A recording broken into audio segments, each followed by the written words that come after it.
Media is really a storm in the teacup because it's such a small percent at the moment of the total value of properties being sold.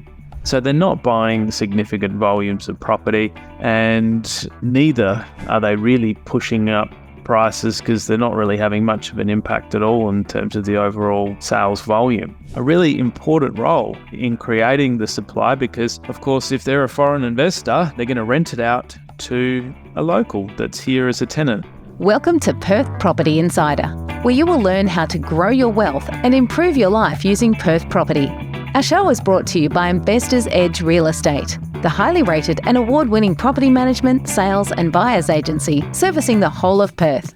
Now, here's your host, Jared Mann. G'day and welcome to another episode of Perth Property Insider. I'm your host, Jared Mann, and today I'm demystifying the role that foreign buyers are playing in our Perth market, because there's a lot of misconceptions about how much property they buy, that they're pushing out first home buyers and other home buyers, that they're pushing up prices, that they're taking up the place of all the locals, and there's a lot of people wanting to prevent them possibly from buying in Perth at all at the moment because of the housing shortage.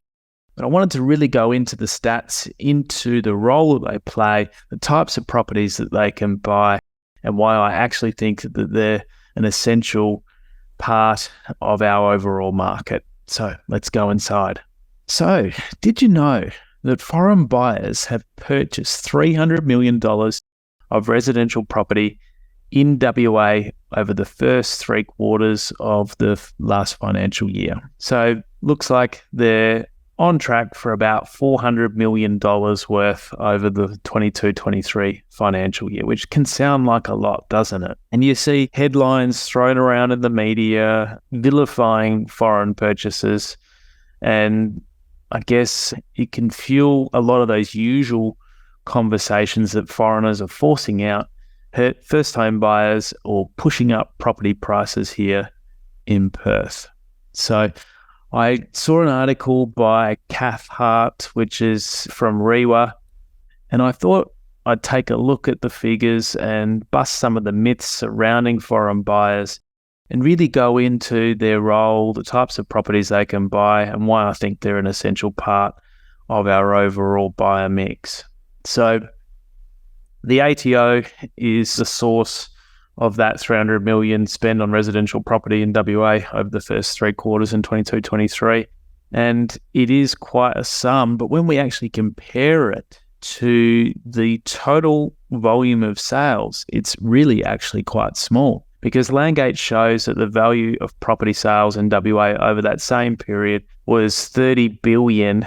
And when we do the math, foreign investors have only accounted for 1% of the total value of sales. So all this media is really a storm in the teacup because it's such a small percent at the moment of the total value of properties being sold.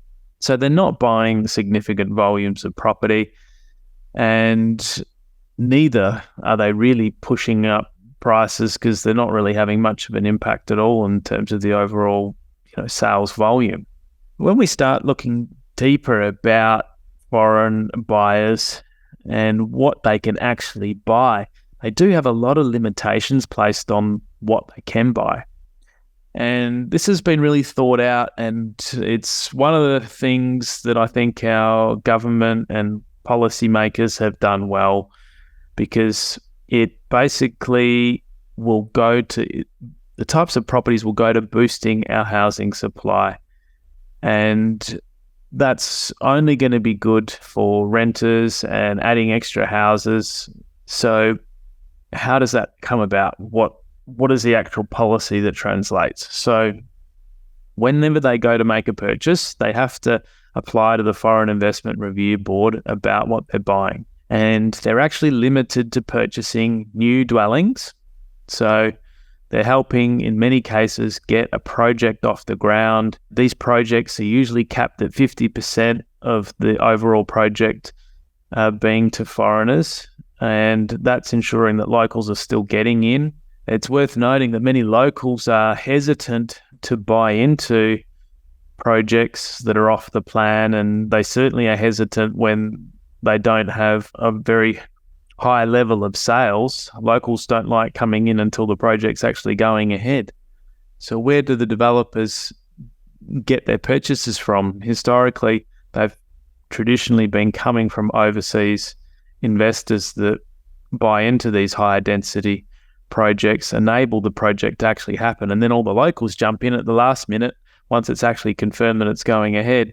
So an essential role the foreign investor plays in getting this project off the ground.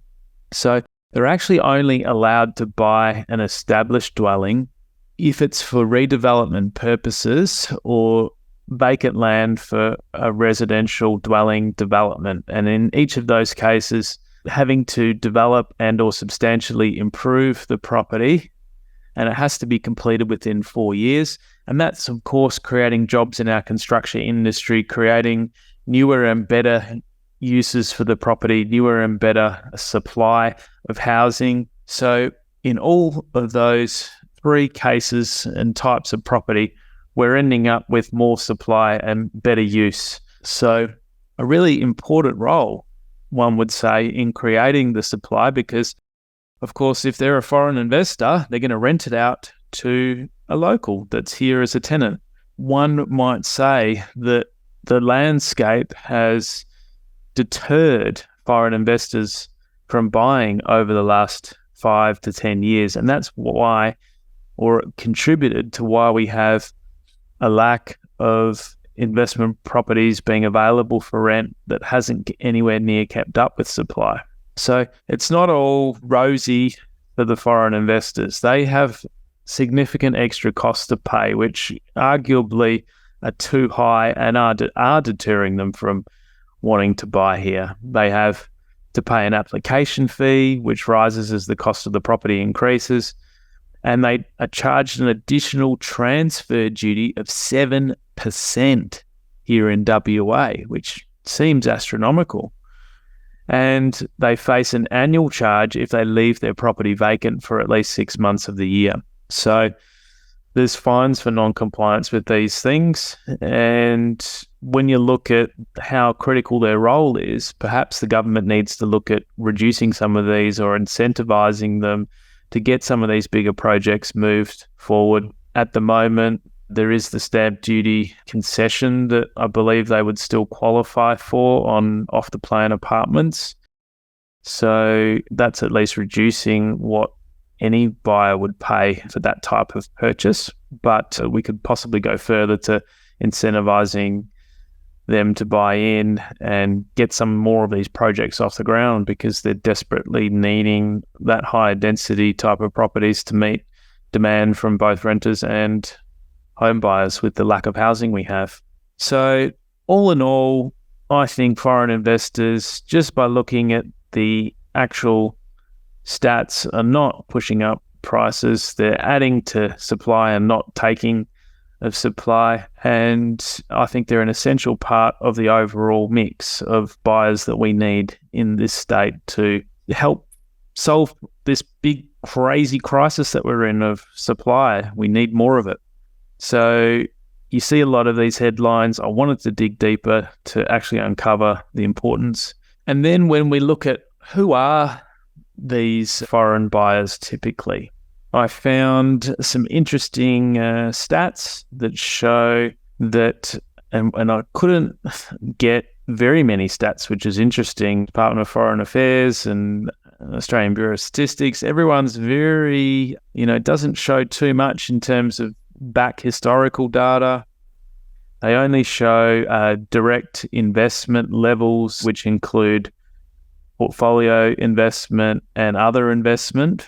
So what I was surprised to see is my perception was that there was a lot of Asian and Chinese foreign investors, but they were only at rank 10 in the total number of where the majority of investment comes from. And United States, interestingly enough, was number 1, followed by United Kingdom 2, Belgium 3, Japan 4, Singapore 5, Hong Kong 6, Canada 7, Luxembourg 8, 9, Netherlands, and China was down at number 10.